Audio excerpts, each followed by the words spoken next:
Hi friends! Today you're going to be looking back at your math quiz from last week. And you are going to get to go through and retake the quiz if you think that you want to get a better grade because you got some questions wrong, or if you missed the quiz last week. So the first step, of course, is to write your full name first and last, and then find which class you're in.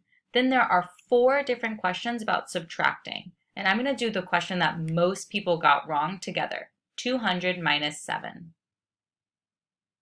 I've written it right here on my whiteboard. And of course, I drew my hundreds, tens, and ones chart.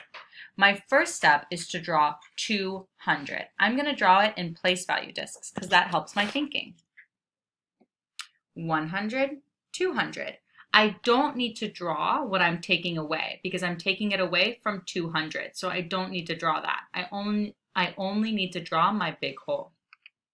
Now, I need to take away 7 ones, but I don't have enough ones. I know I need to get my ones from my tens, but I don't have enough tens.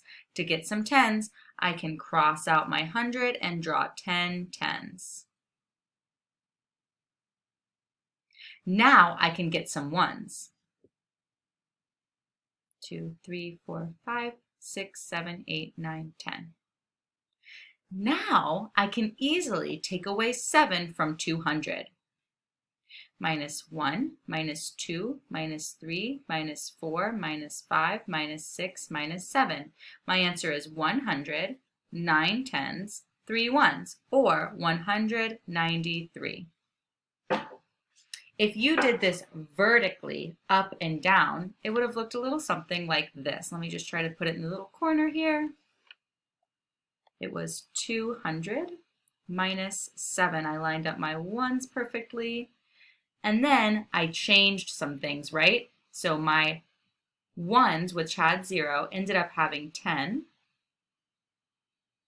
My tens that had 0 ended up having 9, remember, because I had to take 1 and put it over here. And then my hundreds ended up having only 100. So if I do it vertically, I could say 10 minus 7 is the same as 3. 9 minus 0 is the same as 9. 100 minus 0 hundreds is the same as 0. Oops, 100 minus 0 hundreds is the same as 1. Everybody makes mistakes. So my answer is 193. Please retake this test if you want to get a better grade on it or if you missed doing it last week. Have fun and use your whiteboard and marker to show your work.